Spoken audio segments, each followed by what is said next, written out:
"Wait right here, Mom," Camden said, handing me a crumpled $5 bill. "Just grab me one of those energy drinks. Yeah, I'm wiped." I didn't think twice. The sun was blistering over the empty highway, and the gas station was barely more than a shack with a pump. I tucked the bill into my palm, adjusted my sunglasses, and jogged toward the door. The bottle was warm in my hand by the time I stepped back outside. But the truck was gone. I blinked. Looked left-right. Nothing but heat waves and gravel. For a moment, I actually laughed. A short, breathless laugh like I'd missed the punchline. Maybe he'd turned around the back. Maybe he needed to move the truck for another car? Maybe I waited. First 5 minutes, then 10. The bottle's condensation ran down my fingers. I shifted from foot to foot, walked to the edge of the lot. Still nothing. My heart began to thump, not hard, not fast, but heavy, like it knew something before I could accept it. I looked down at the drink in my hand, then up at the empty road. No phone, no purse. I'd left everything on the passenger seat. Just a quick errand, right? I sat down on the concrete curb. The heat from it seeped through my jeans. Sweat trickled down my back. Cars passed now and then. None of them his. The bottle slipped from my grip and rolled toward the pump. I wanted to scream or cry or believe it was still a joke. But something deeper settled in. This wasn't just a prank. This was a message. I wasn't needed. Or worse, I wasn't seen. And somehow, sitting there in the dirt, it hurt less than it should have. Because part of me had been bracing for this for years. I stood up, brushed the dust from my hands, and looked out over the road ahead. Anywhere was better than where I'd been left. And when a woman in a minivan slowed at the pump, I walked toward her. The woman driving the minivan had kind eyes, but wary ones too. I didn't blame her. Who wouldn't be cautious picking up a middle-aged woman alone and sweating at a gas station in the middle of nowhere? "I just need to borrow your phone," I said. Quietly, both hands visible, not wanting to scare her. "I'll be quick. I need to call my aunt." She hesitated, then handed it over. I dialed a number I hadn't called in years, the only one I could remember by heart. It rang once, twice. I nearly hung up. Then, "Hello, Aunt Dottie. It's Maribel." Silence. Then a gasp. "Oh, baby. Where are you?" "Somewhere off. I-17, maybe, I don't even know." He left me. Camden left me at a gas station. I didn't cry. I just said it like it was weather, hot, dry, dangerous. I don't have a wallet. Or phone. Nothing. The woman in the minivan watched me carefully, her own child babbling in the back seat. "I'm transferring you some cash right now," Dottie said, without another word. "Ask her if she's got Venmo or Zelle or something. I'll send it directly." The woman nodded when I asked. A few taps, a quiet buzz, and a moment later she was handing me 2 folded 20s and a 10. "You should be able to get a ticket with that," she said. "They still take cash at small bus stations." I stared at the money like it was gold. "Thank you," I whispered. "No need," she said. "Just don't go back to whoever left you here." I nodded. She dropped me at a small, dusty station 20 miles north. I bought a one-way ticket to the only place that had ever felt safe, Aunt Dottie's coastal town. As the bus pulled away, I pressed my forehead to the window, watching the desert dissolve behind me. I wasn't running anymore. I was leaving because no one had come to take me back. And that meant for the first time in years, I was the one choosing where I'd go. It was close to dawn when the bus hissed to a stop at the edge of the little coastal town. The air smelled damp and salty, so different from the dry highway I had left behind. When I stepped down with my small paper bag of nothing there, she was Aunt Dottie, leaning against her old pickup, with her arms folded, the porch light from her house faintly glowing up the hill. She didn't rush toward me or demand an explanation. She simply opened her arms. I walked into them and let her hold me for a heartbeat longer than I expected. "Let's get you inside," she said softly. No questions. No raised eyebrows. No lecture about Camden. Her house looked smaller than I remembered, but warmer, like time had wrapped it in its own quilt. She showed me to the guest room, left a clean towel on the chair, and closed the door behind her, without a sound. I didn't even bother to undress. I sank onto the bed and fell into a sleep so heavy, it felt like sinking underwater.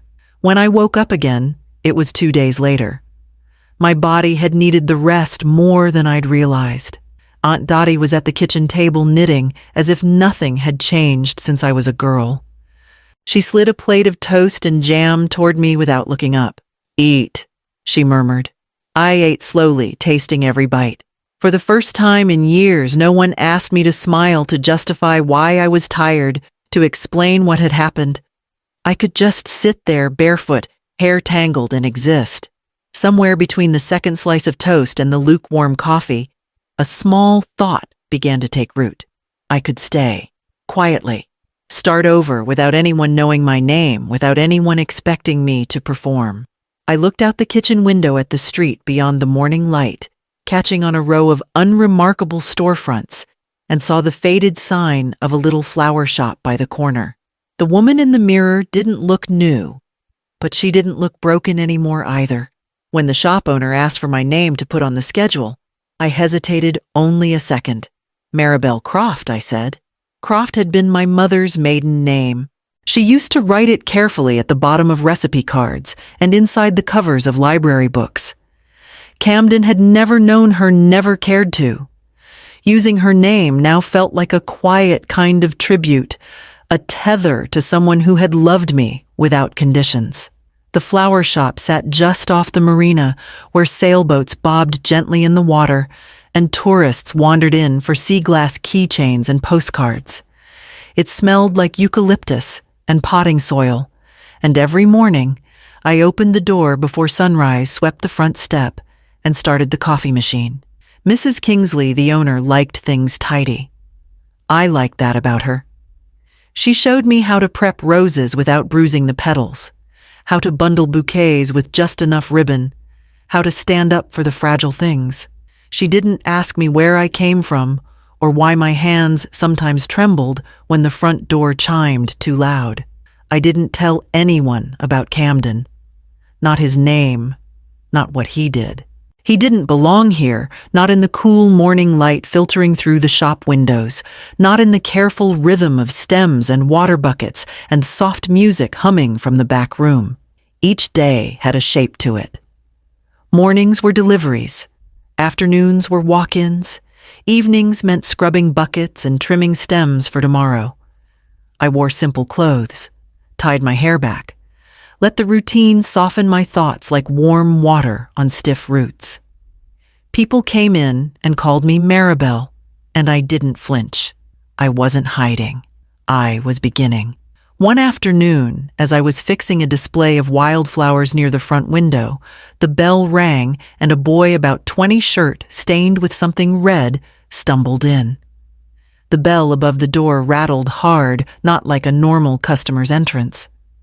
I turned from the window display to see a boy no more than 20 staggering inside. His t-shirt was torn, stained dark on one side, his hands clutching at his ribs. For a split second, I froze, the shears still in my fingers, but then instinct took over. "Sit down," I said, already grabbing the clean rags we used to dry buckets. He slumped against the counter, breath coming in short, sharp bursts. I pressed the cloth to his side, feeling the warmth of blood seep through. "Hold this." I guided his hand, then reached for the shop phone with my other. My voice stayed steady as I gave the dispatcher our address. Explained there was a young man bleeding, possibly stabbed. He looked up at me, eyes glassy, but still searching. "Don't leave," he whispered. "I'm not going anywhere," I said. He tried to smile, but it came out like a wince.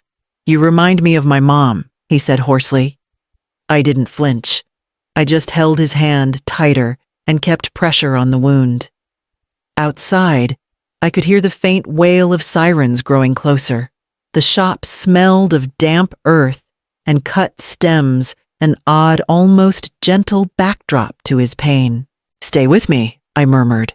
as the sirens stopped and heavy boots approached the door. Paramedics came in, their questions quick, their movements practiced. I helped them lift him onto the stretcher, still keeping my eyes on his face until they wheeled him out. When the door swung shut behind them, I was left standing in a puddle of diluted blood and water, the rag limp in my hand. My heart was pounding, but there was no panic, only a strange, steady resolve. The next morning, just as I was unlocking the shop, the bell rang again. This time he wasn't bleeding, but he was there. Ellis started showing up every few days after that. At first, I thought it was just to say thank you. But then I'd find him sweeping the walkway before I opened, or tinkering with the broken latch on the back gate, like it had always been his job. He never said much, which I appreciated. There was a quiet understanding between us. I didn't ask where he lived, or why he had shown up bleeding that day. He didn't ask who I was before Maribel Croft. One Saturday, I came out back to find him repainting the old fence, sunburned shoulders, paint-stained jeans, humming to himself like he belonged there. When I asked why, he just shrugged. Figured it was time you had something that looked new. The neighborhood started noticing. Customers smiled differently when they came in, called me. The flower lady asked about the boy who helped with deliveries. "Is that your son?" One older woman asked gently, nodding toward Ellis as he arranged a vase of irises near the window. I didn't answer right away, just tucked a strand of hair behind my ear and turned back to the roses I was trimming.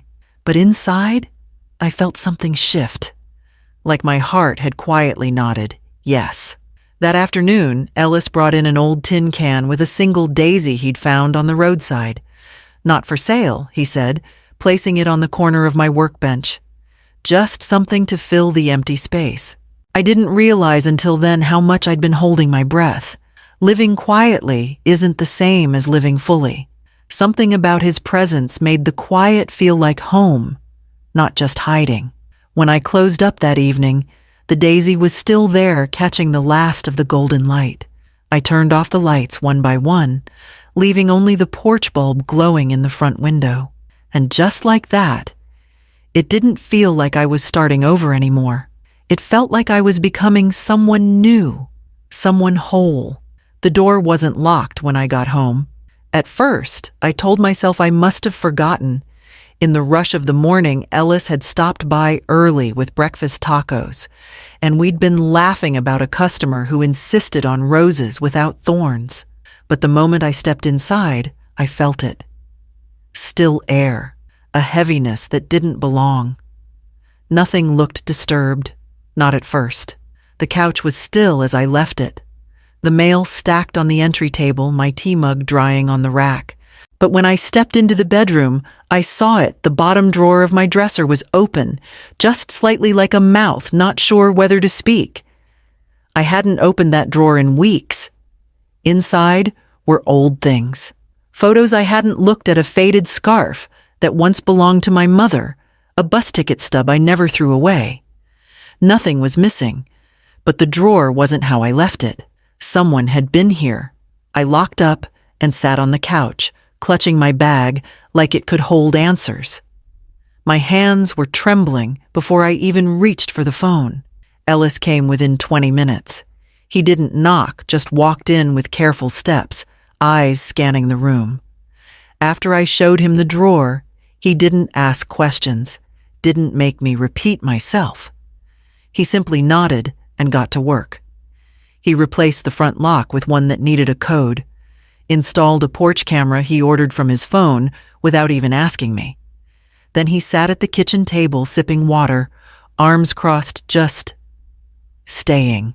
"Don't you have somewhere to be?" I asked quietly. He looked at me like I'd asked something ridiculous. "I'm right where I should be." That night, he slept on the old couch with a blanket Aunt Dottie had crocheted. I listened to the soft hum of the porch camera cycling in the background. The fear in my chest hadn't gone away, but it had company now, a kind that stood watch in the dark without needing to be asked. The morning sun was soft on my face as I arranged mason jars of peonies on the folding table. The market was in full swing, children chasing each other between booths, the air thick with the smell of kettle corn and warm bread. Ellis was beside me tying little chalkboard signs onto bundles of lavender. He liked helping at the stand, said it made him feel useful. I liked him there because it made the space feel safe. I handed a woman her change when I heard it. Mom.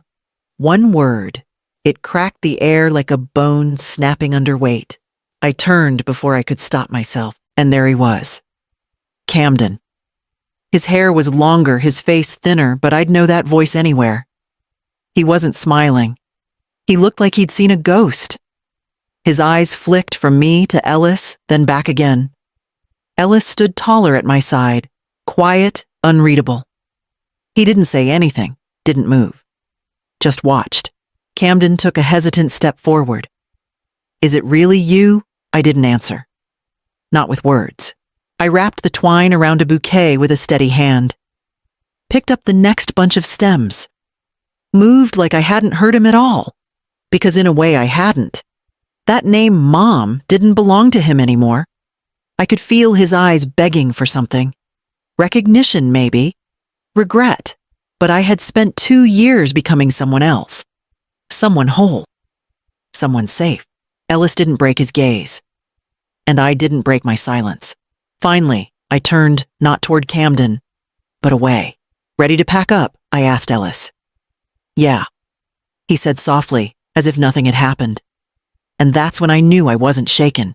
I wasn't scared. I wasn't even angry. I was done. We folded the table, loaded the crates into the back of the van. I never looked back, but I could still feel his eyes on my shoulders as we drove away like the past watching me choose something better. He came to the shop just before closing. The bell above the door jingled, and I looked up from the register, expecting one of the regulars. Instead, it was Camden. He looked smaller than I remembered. Not physically, but like something inside him had been carved out and never replaced. He stood just past the threshold, clutching the edge of the doorframe like it might close on him. 5 minutes, he said. Please. Just 5 minutes. I didn't speak. I wiped my hands on a towel and turned off the water in the back sink. The air between us held years of silence. I was awful, he said, his voice cracking. That day leaving you, it was the worst mistake of my life. I thought it was just a joke. I didn't think you'd actually leave. I didn't leave, I said softly, meeting his eyes. I was left. He looked down. I didn't realize until it was too late. When I came back and you were gone, I waited. Weeks. I thought maybe you'd cool off, come back angry. You never did. I leaned on the counter. Why are you here now? He hesitated. I saw the shop. I saw him, he added, meaning Ellis. I guess I needed to know if you were okay. I nodded. I am. Camden swallowed hard. I don't know who he is to you, but he's someone who never left me waiting, I said. That's who he is. His face twisted. Pain, maybe? Regret? I couldn't tell. I didn't disappear, Camden. I continued. I bloomed where you left me. He nodded slowly, tears shining in his eyes. I deserve that. You deserve the weight of what you did, I said, but not the right to rewrite it. For a moment, we just stood there. Two people with nothing left to give each other but the truth. Then I turned the sign on the door to closed. He stepped back without protest. Ellis arrived a minute later holding 2 coffees. Everything okay? I smiled, faintly. It is, now. The second flower shop opened quietly, just like the first one had. No grand sign, no ribbon cutting, just the smell of fresh lilies drifting into the street and a chalkboard out front that said, Open. Ellis handled the marina shop, now steady as ever. He'd grown into his space like he'd always belonged there. Sometimes people still whispered when they saw us together. Is that her son, they'd murmur over bouquets of peonies or fiddle with the sleeves of their cardigans waiting for some kind of explanation. I never gave one. I just smiled. What could I say? That he wasn't born of me, but he'd become my reason to get up in the morning, that he'd repaired more than just the shop's fence, that he'd mended things I didn't even know were broken. The truth was, I didn't owe them anything. Ellis called me Mom now sometimes out loud, sometimes in the way he'd ask if I'd eaten lunch or leave a mug of coffee on my desk just the way I liked it. He didn't say it for show. He said it because it was real. And I answered to it not because I had to, but because I wanted to. Camden hadn't come back. I hadn't expected him to. Whatever he was searching for, it wasn't here. Not anymore. I wished him healing from afar. I sat outside the new shop on the first chilly evening of fall, wrapping my sweater tighter and watching leaves skitter down the sidewalk. Inside, a girl was buying sunflowers for her grandmother. I could hear Ellis laughing as he rang up the sale. This life wasn't the one I'd been given. It was the one I chose. And in that quiet moment, surrounded by flowers, laughter, and the soft hum of belonging, I realized I didn't need to look back anymore.